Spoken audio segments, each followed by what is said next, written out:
Kilgore on 2023 stated that 8 billion trees are being cut down each year. Around 400 million tons of paper and paperboard are produced around the world, totaling around 13 to 15% of wood consumption. According to Earthday.org 2010, trash, including microplastics, are the primary cause of pollution. In addition to that, the World Bank Group on 2013 revealed that Philippines is the country that contributes the most ocean plastic pollution globally. It generates 2.7 million tons of plastic waste annually, 20% of which ends up in the ocean. Students, teachers, and dear parents, a pleasant day to each and every one of us. Before we begin, allow us to introduce ourselves. I am Adrian Dimalanda. I am Belvin Velardo. I'm Anthony Travis. Andrew Choi. I'm Jennifer Tamayo. And I'm Denise Carrion. I'm Manjana Christine Andrew. And I'm Shane Rowan Sika. And we are Group 5 of STEM Philippines. Research is titled Effectiveness of Lemongrass Fiber Cytopogon Status as an Eco-Friendly Paper Bag. For our rationale, these studies sought to investigate the effectiveness of utilizing lemongrass fibers as a sustainable alternative to wood pulp and plastic and paper bag manufacturing. This study aimed to explore how using lemongrass fibers could replace wood pulp and plastic and making paper bags. The researchers wanted to see if this change could be effective for sustainable paper bag production.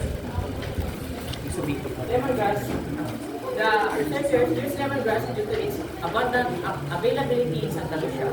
Also, according to the study of Dowd and others in 2020, lemongrass presents favorable properties such as high cellulose content and low lignin content, presented a promising option for eco-friendly paper pulp production.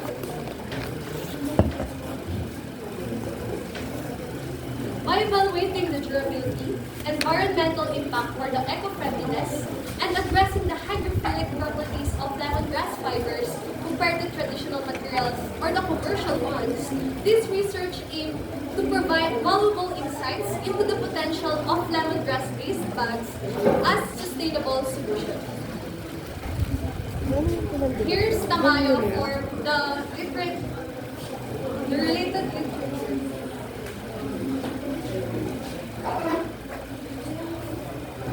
According to Hackett and others, 2018, lemongrass cytopogon is an abundant plant material found worldwide that can be used as a substitute to the traditional paper. It contains approximately 39.5% of cellulose, 22.6% of hemicellulose, and 28.5% of lignin.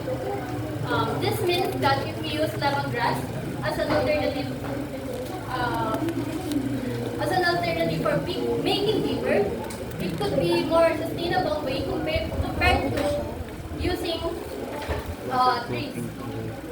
It's also a smart way to use plant that is already abundant and grows quickly. This report specializes Dowd and others on 2020 and provided distinctive characteristics of fiber materials, including the strength of paper that relies on hydrogen bonding, among other fibers. In addition, they propose lemongrass as a raw material for paper and pulp production. Just like what I said, it is due to the unique characteristic of lemongrass as indicated in the study of Sonia and others on 2018. Moreover, according to Hackett and others on 2018, lemongrass has high potential to be an alternative for paper and pulp production that is wood-based because it has the content that is present in wood, which is vegetable.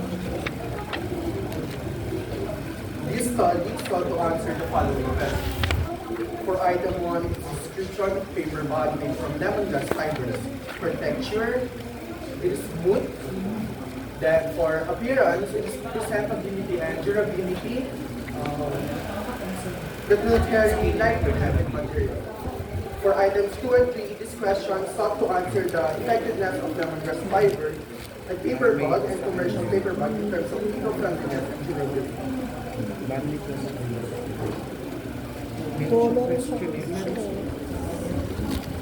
In this study, para nabasa ko consider various experimental development designs that combine testing and improvement to expand and understand the study, helping them find the right cause and effect for the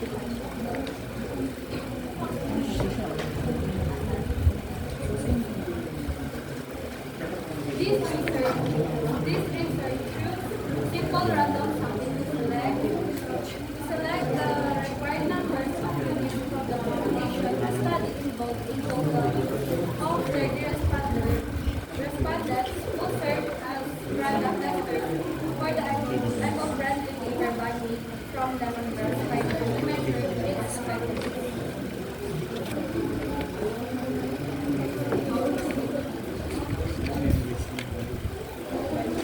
The following findings answer the specific question raised at the beginning of this research.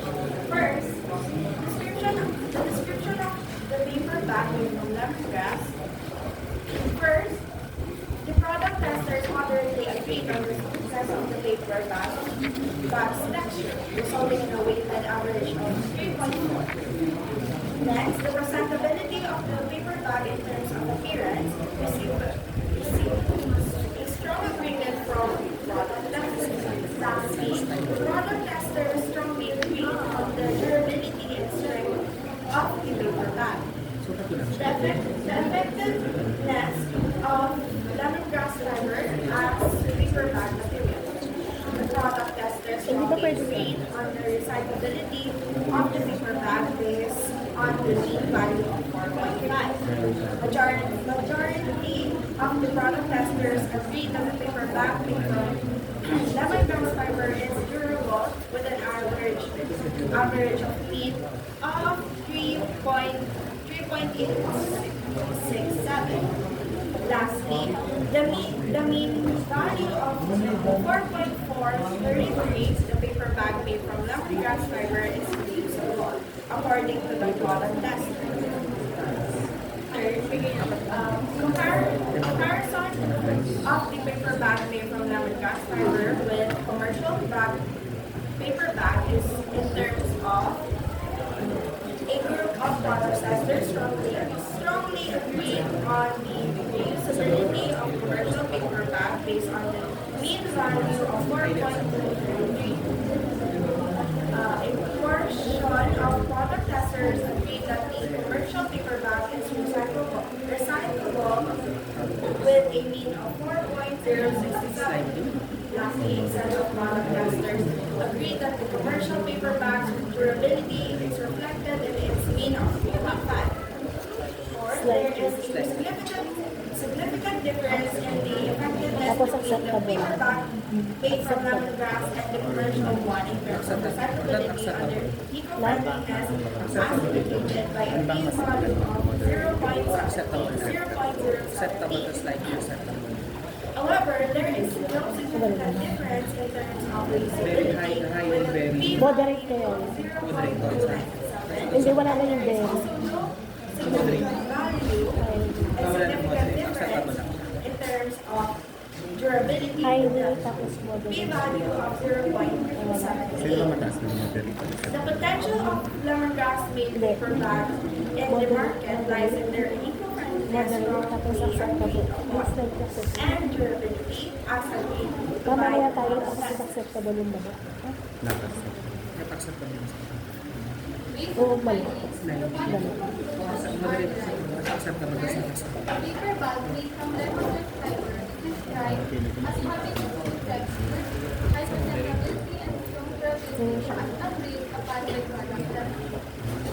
Second, the tester demonstrated a consistent regarding the efficacy of the paper Ba't bag pa lang siyang very much? lemongrass fiber appearing in recyclability, durability, thereby recognizing its Third, product testers indicated a critical required commercial paper bags versus Fairly. Ito siya, oh. Highly, moderately, acceptable, fairly, poorly.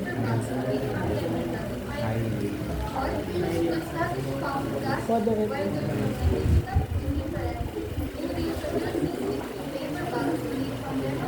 Acceptable. Tapos fairly. Tapos,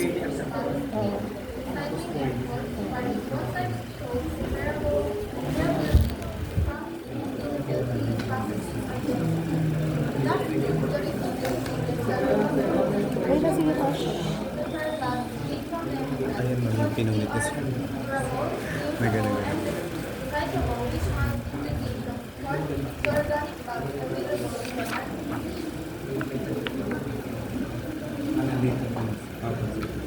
Moving on with the recommendations, given that it's been demonstrated that lemongrass can be utilized as an alternative for paper bags, 3 liters of water, 100 grams of sodium hydroxide for every 400 grams of lemongrass is required and is the suggested measurements in order to properly make a paper bag out of lemongrass. Adherence to the proper sequence of steps is crucial to avoid making mistakes. These includes the steps that are also in the paper. dapat dalawa lang. Since that there is a potential for lemongrass paper bag to enter the market and be utilized for transporting goods, and it's also easier to harvest than trees and as a perennial plant.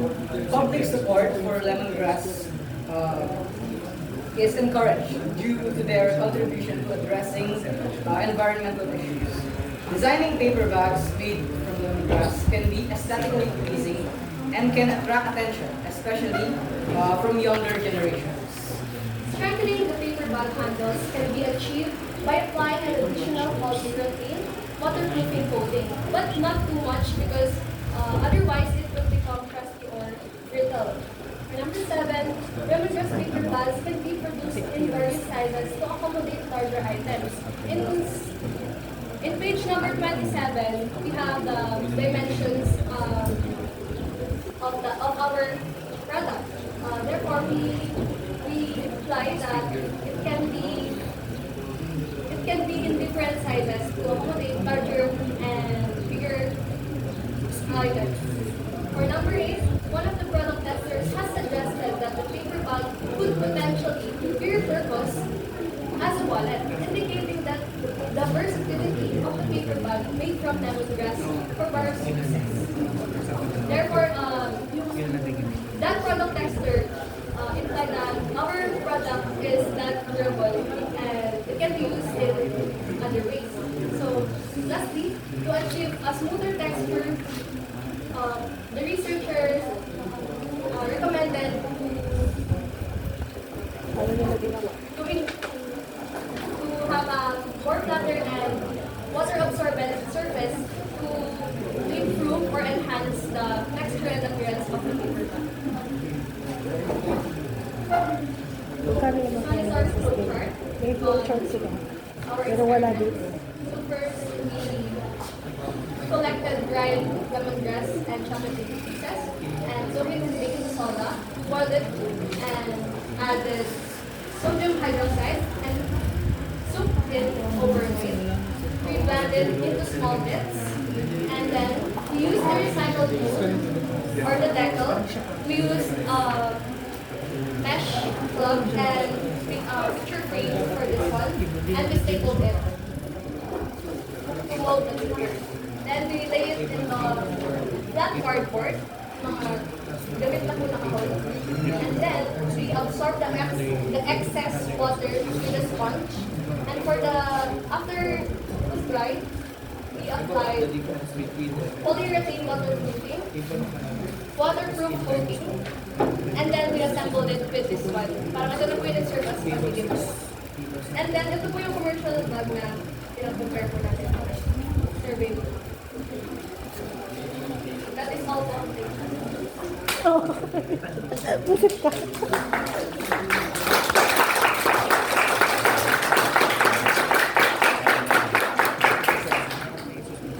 Mas maganda sana kung yung flow chart ay nandito.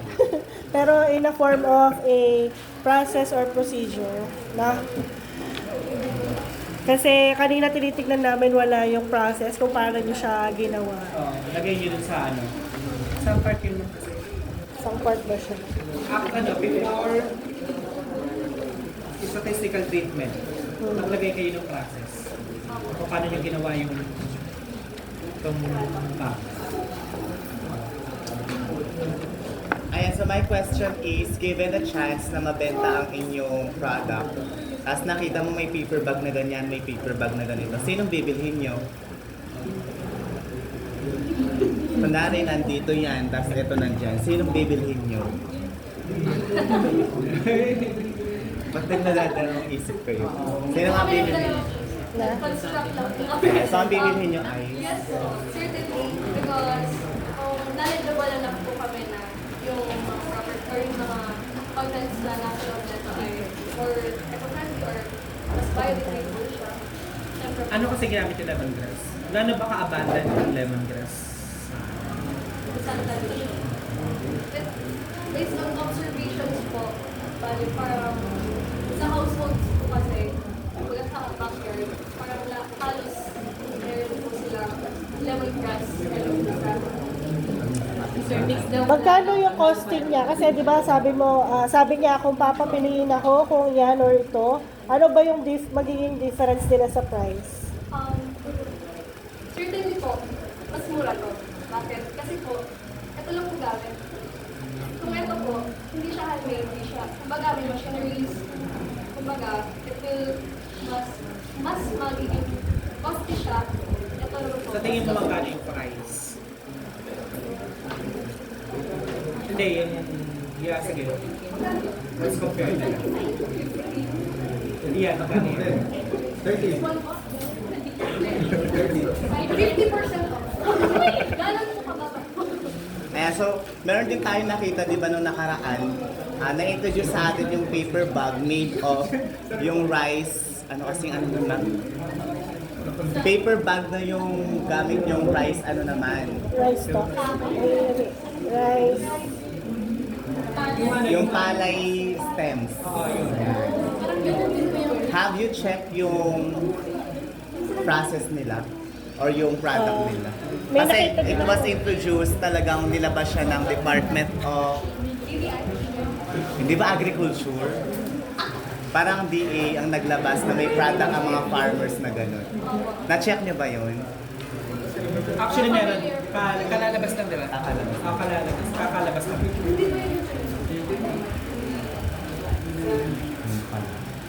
Kaya sa may suggestion si Sir, palat daw. Palat. Parang mas accessible yung palat. Kasi kahit saan na meron siya palat. Palat. Ano? Grass. Grass. Grass. Grass na ano. Pero parang, Di ba sinasabi ng mga at yun na ka na may palat? Hindi yung kasi. Oh, yun. actually parang ano lang din siya, sir. Parang ganyan yung leaves niya, pero mas matigas yun. Tapos matangkad sila. Pwede naman siguro. Ayan, siguro sa ano, sir, recommendation. Oh, buti pala Pwede rin lemongrass. sa ano. Buti lemongrass. Because of its properties po. Kasi nagawa niyo yung mga nag-ano, And we sell it Sali. nagsasali. and we build it has a properties that has a higher percentage of those properties kumpara po sa ibang gas na makita natin. So we saw potential that it could be made. Actually, maganda yung ano niyo, maganda yung product. Kahit na ano muna. Oo. Ayan. Actually, maganda yung product na ano, na persa ko lang talaga siya. Ayun. Ayan. Siguro sa ano naman, sa presentation naman, maganda naman ang presentation. But, ang nakita ko lang is yung sa PowerPoint na napakaliit ng fonts. Ayan. So, ano mangyayari pag maliit ang fonts? Para kasi hindi na namin siya nababasa. Ayan. So, may ruling naman lagi, parang minimum of Hindi sir, parang 24 ata. Yung font size ay 24 with MIL sir, di ba? MIL sir na sir. Minimum of 24. Tapos tinignan no kung 24. Tsaka pwede, dun sa pala sinabi ni Mama na, back lemongrass. So, since dun sa, may other parang variety naman ng Gas. grass, pwede yung parang i-suggest dun sa other future researchers. Yan, pwede yung i-suggest yung other grass. Baka malang mas matibay pa pala yung content nila with regards dun sa kung ano yung meron yung ibang grass. Para at least, diba? Ano tagal ng pala? Tignan mo. Talahib. Talahib. Talahib. Ayun. Suggestion sila tayo, no? Para dun sa object, statement of the problem number 1. Kasi since meron na kayong durability dun sa 3 and 4, tanggalin na natin sa 1. Para nag-focus lang kayo dun sa mismo description. Para dun sa effectiveness, kasi pag effectiveness, kita natin, titignan natin texture, Wala ko full durability, nandun yun natin silagay. Tapos kasi dun sa nakita namin, scoring interpretation is isa lang. Ang scoring interpretation nyo is for, siya, eco-friendly, yung mismong term na eco-friendly. Paano na nakikita yung effectiveness ng eco-friendly bag. So yun lang, wala kayong scoring interpretation for durability, wala kayong scoring interpretation for isahan lang siya. Hindi kasi parang kabili kasi, parang mas yung gumawa kami ng acceptable. Parang sa durability, ina-accept mo ba siya? Sa appearance, ina-accept nyo ba siya? Sa respondents, parang katanggap-tanggap ba yung product? O hindi kasi, magkaiba kasi yung katanggap-tanggap sa sumasang-ayon ka. Diba? Kasi parang dalawa lang term sumasang-ayon ka, yes or no, ganun lang siya. Pag katanggap-tanggap ba, parang pag sabi mo, katanggap-tanggap ba yung product nila? Para mapapaisip ka, depende. Ganun siya, diba? Ayun. So, dun sa may durability, parang i-same yun na lang din sa appearance. Gumawa kami ng speed dito, yung scaling. Same lang dito kasi nga lang magkaiba yung verbal interpretation. So, i-pattern nyo na lang dun sa Next, halimbawa sa SOP number 1, bago kayo mag-proceed at table 1, maglagay mo na kayo ng brief introduction regarding dun sa mismo para hindi siya napaka-plain lang. Para naglagay kayo ng part na brief introduction regarding dun sa mismong level class. Okay, regarding paper bags. And also, dun sa yung naglagay na kayo ng table dito sa, huwag ka naglagay ng table sa may baba table. Yung title table na sa mismo taas. Tapos ilagay nyo, distribution of the qualities of eco-friendly bag made from lemongrass in terms of, since naglagay kayo in terms of doon, tanggalin nyo in terms of, ilagay nyo doon sa mismo table. In terms of texture. Lahat ng tables ganun daw. So yun. Tapos, ito yung sa appearance. Nakaiba ng gano'n. Dapat pa gano'n. Nagano kayo dito? Maganda sana yung scaling. Hindi sana siya sa picture. Kasi kung picture lang siya na ipapakita nyo dito, tapos ako yung magbabasa, syempre hindi ko manawakan yung paper bag. Kaya sabi natin 3 years from now, 4 years from now, nakita ko yung study ninyo. Kasama ko yung siya, okay, with regards sa appearance, makakapagano na kami ba doon. Siyempre mas maganda kung papakita nyo siya into numbers. Na, okay sa appearance, acceptable siya dahil ito yung number niya. Ito yung mean niya. Nag-range doon sa mismo, halimbawa nag-range doon sa yung mean niya is 3.41 to 4.20 doon nag-range. Moderate acceptable siya.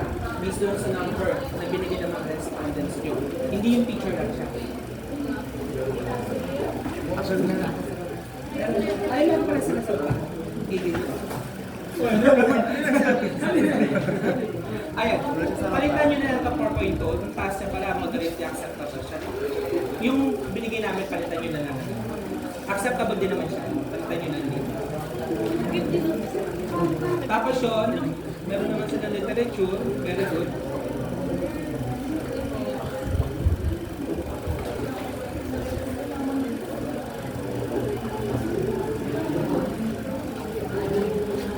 Alam mo.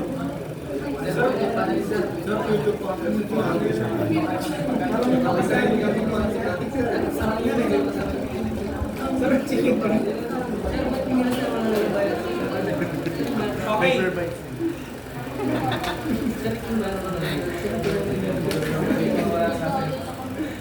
Paano yung ginawa yung recommendations nyo? Yung recommendations nyo kasi, based dun sa product nyo, no? No, hindi. Mag-recommend kayo dun sa significance of the study niyo. Di ba meron ka significance? O sino yung mga significance of the study niyo? Sino yung mga beneficiaries?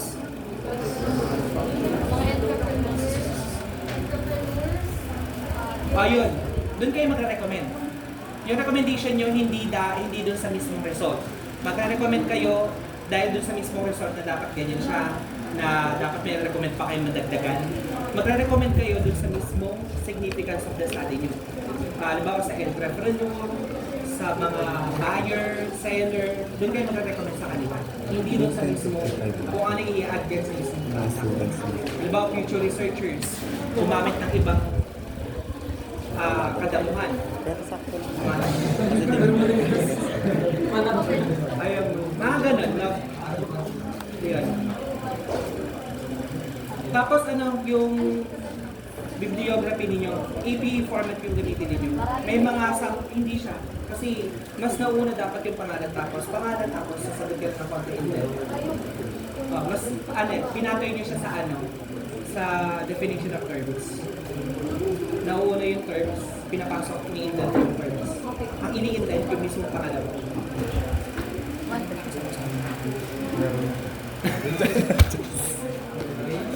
Ayun. So, overall dun sa mismong product na maganda siyang sa very good.